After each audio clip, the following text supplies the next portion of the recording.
Assalamualaikum warahmatullahi wabarakatuh. Alhamdulillah, wassalatu wassalamu ala Sayyidina Rasulillah Sayyidina Muhammad bin Abdullah wa ala alihi wa sahbihi wa mawalah, ma ba'd. Kita bersyukur kepada Allah subhanahu wa ta'ala atas segala nikmatnya. Allah yang maha agung, yang maha hebat, satu-satunya yang dipuji atas musibah yang datang darinya. Kalau yang lain, kalau ngasih musibah enggak dipuji. Tapi Allah Ta'ala walaupun ngasih musibah, tetap orang masih bilang alhamdulillah. Alladzi la yuhmad ala makruhi siwah. Enggak ada yang dipuji atas musibah yang datang darinya kecuali Allah Subhanahu wa Ta'ala. Mudah-mudahan Allah Subhanahu wa Ta'ala mengangkat derajat guru kita almarhum al-maghfurullah Kiai Haji Muhasyar bin Baran, diangkat derajatnya oleh Allah Ta'ala, dan para guru-guru kita yang hadir tengah-tengah kita, para kiai, para asatidzah, para masyayikh, para ulama, para hadirin hadirat, wabil khusus keluarga besar Kiai Haji Muhasyar mendapatkan keberkahan, dipanjangkan umur, diberikan kesehatan, dijauhkan dari bala, dari musibah, dan juga para santri, para asatidzah semuanya dapat berkah dari Allah Subhanahu wa Ta'ala. Amin ya rabbal alamin. Nikmat dari Allah Subhanahu wa Ta'ala, Allah Ta'ala masih berikan kita kehidupan, masih diberikan umur, yang mana umur tersebut kita pakai untuk taat kepada Allah Ta'ala, untuk dekat kepada Allah Subhanahu wa Ta'ala. Sebab dunia ini adalah bekal kita untuk akhirat kita.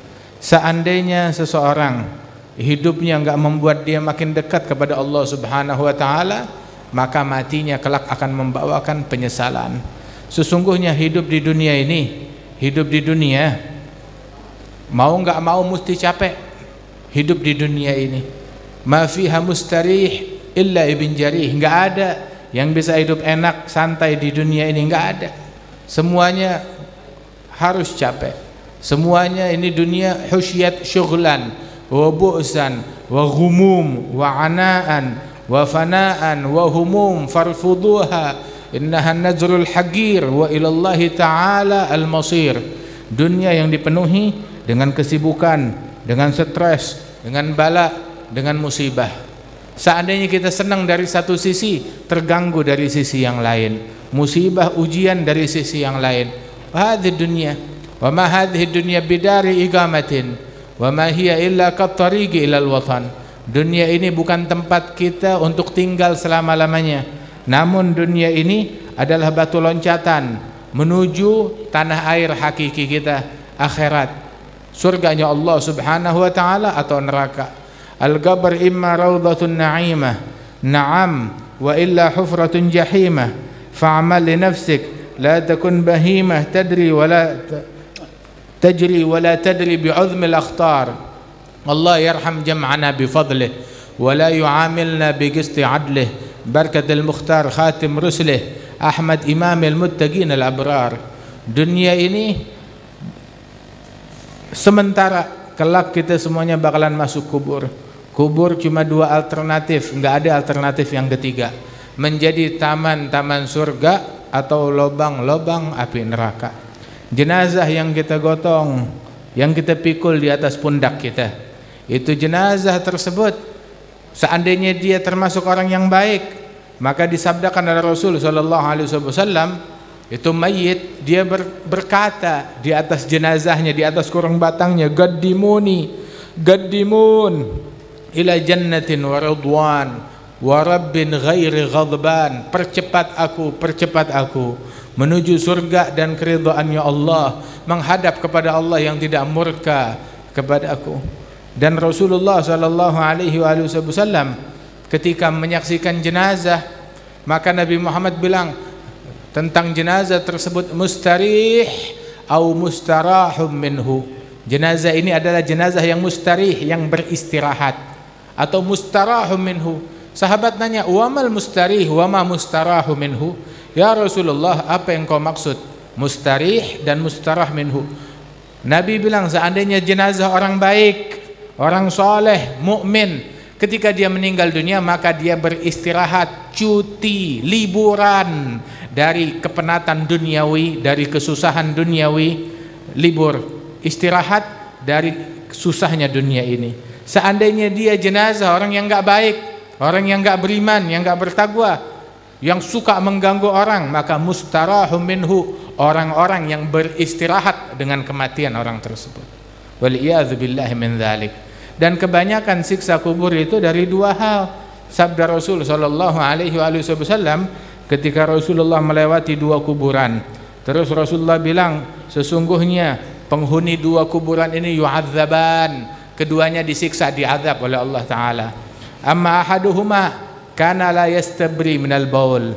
Adapun salah seorang mereka itu kalau dia buang air kecil, kalau dia kencing, dia enggak perhatian untuk menuntaskan air seninya hingga dia berdiri, dia bangun enggak melakukan istibra, keluar lagi, netes lagi, najis lagi, batal lagi semuanya. Dia menganggap ini hal yang remeh, padahal kebanyakan siksa kubur gara-gara hal tersebut.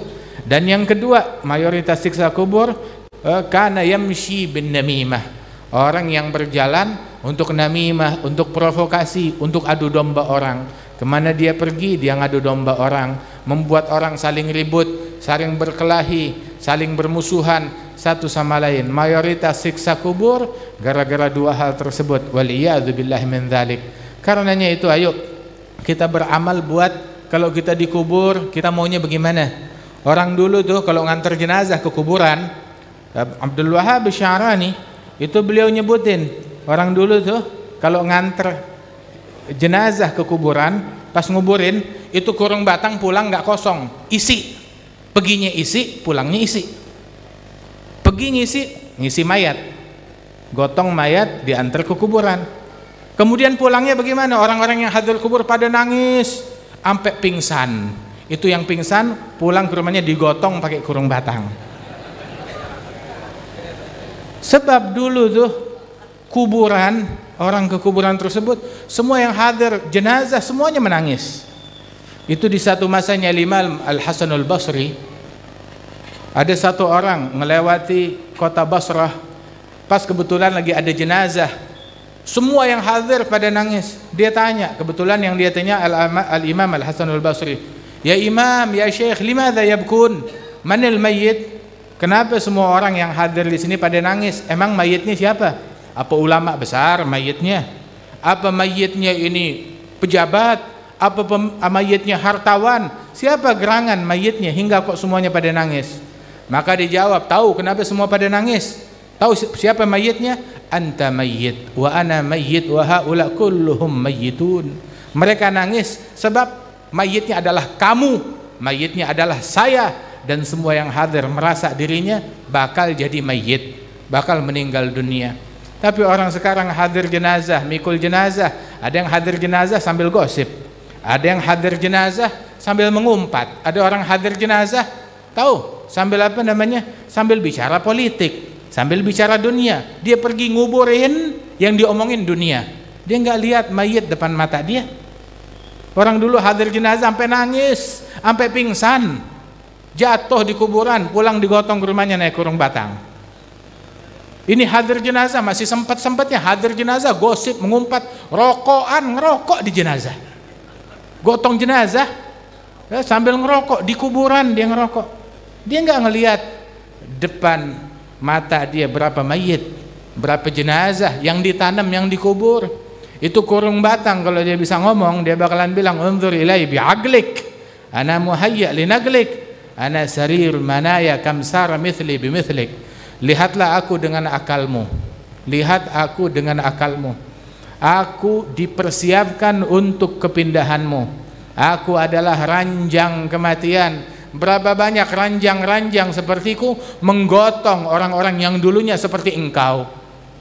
Berapa banyak yang kita kubur orang yang dulunya seperti kita, bisa tertawa, bisa tersenyum, bisa ngobrol, bisa nonton, bisa bercakap-cakap, tapi mereka meninggal dunia, mati. Sebagaimana mereka meninggal dunia, kita juga bakalan meninggal dunia. Tabalagh bil galil minal galili wa hayyizad lis safari tawili. Perbekali diri kita ya, dengan hal yang sedikit, dengan sedikit sholat, dengan sedikit ibadat. Sebanyak-banyaknya amalan kita tetap aja sedikit.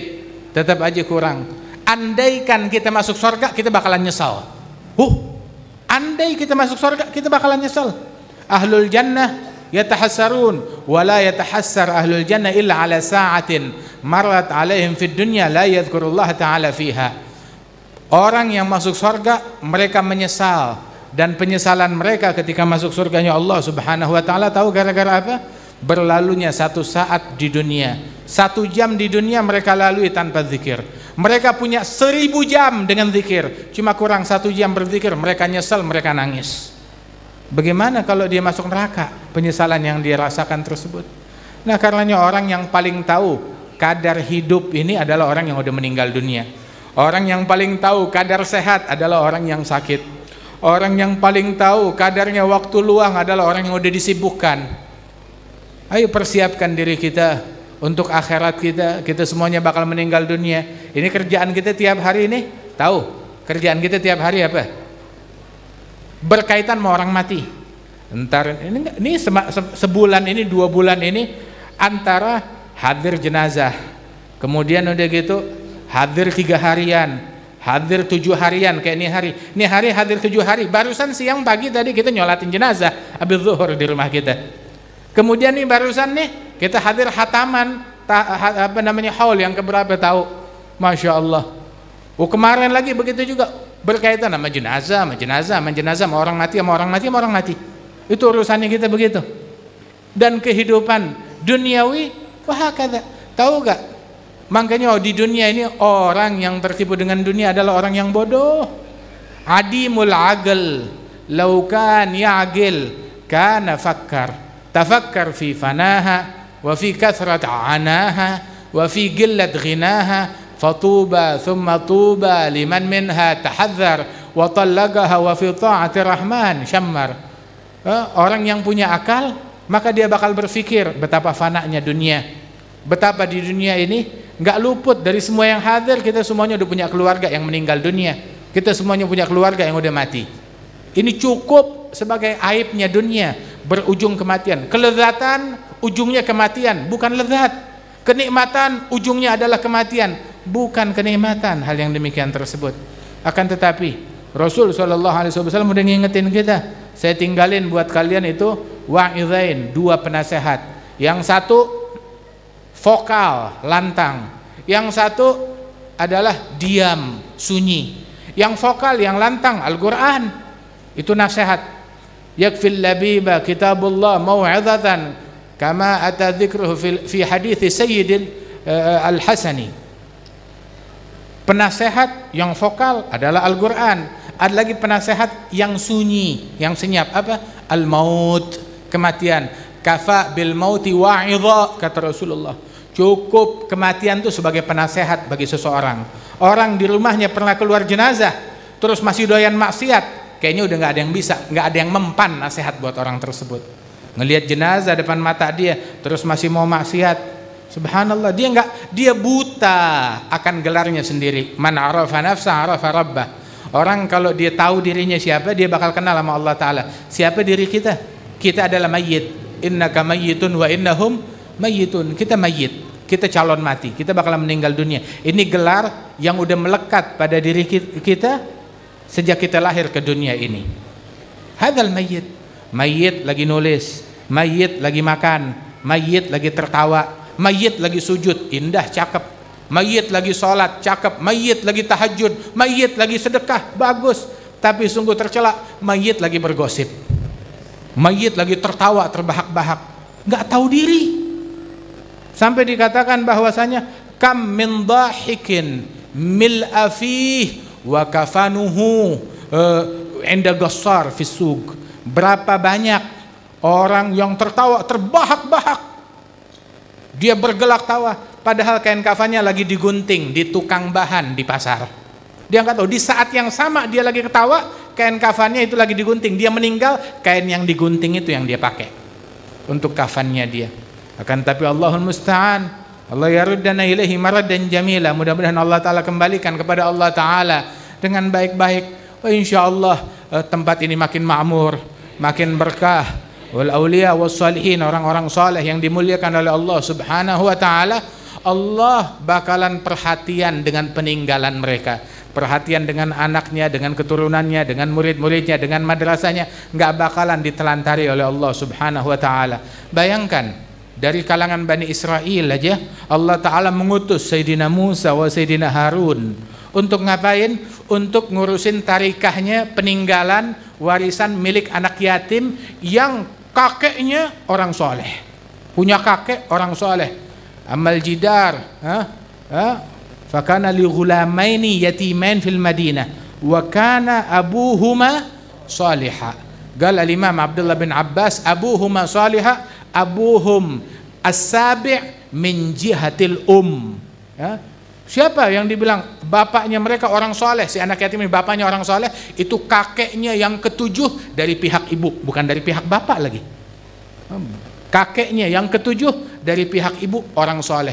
Diutus Sayyidina Musa wa Sayyidina Harun untuk merawat, menjaga harta milik anak tersebut, harta duniawi. Ini harta akhirat, ilmunya Rasulullah Sallallahu Alaihi Wasallam. Jangan takut ditelantarin, nggak bakalan ditelantarin. Ini adalah warisannya Nabi besar Muhammad Sallallahu Alaihi Wasallam. Yang penting jaga kita tetap akur, jaga hati kita tetap bersih, dan jagalah ilmunya mereka, akhlaknya mereka, adabnya mereka, terus jalan di jalannya mereka, jangan menyimpang dari jalannya mereka. Niscaya Allah Ta'ala bakalan berikan keberkahan insyaallah. Oke, muhasyar insyaallah Allah Ta'ala lapangkan kuburan beliau, dan Allah Ta'ala gembirakan beliau dengan apa yang nampak di majelis kita ini, sampai beritanya kepada beliau, pahalanya untuk beliau yang menggembirakan hati beliau insyaallah. Dan Allah Subhanahu wa Ta'ala bangkitkan kita di hari kiamat besok, dikumpulkan di bawah bendera Nabi Muhammad sallallahu alaihi wa alihi wasallam. Allahumma ja'al jam'ana hadza jam'an marhuma, tafarraqana min ba'di tafarruqan ma'suma, wa la taj'al fina wa la minna wa la ma'ana shaqiyan wa la mahruma. Barik hadhihi al-manazil hadhihi diyar, ihrusa min syarri tawariq al-lail wan nahar birahmatika ya karim ya ghaffar ya arhamar rahimin. Barik lana fi Rajab wa Sya'ban, بلغنا رمضان، أعنا على الصيام والقيام، احفظنا من الآثام، ردنا باليسير من الطعام والمنام، يا ذا الجلال والإكرام ويا ذا الطول والإنعام. على هذه النية وإلى حضرة النبي. الفاتحة.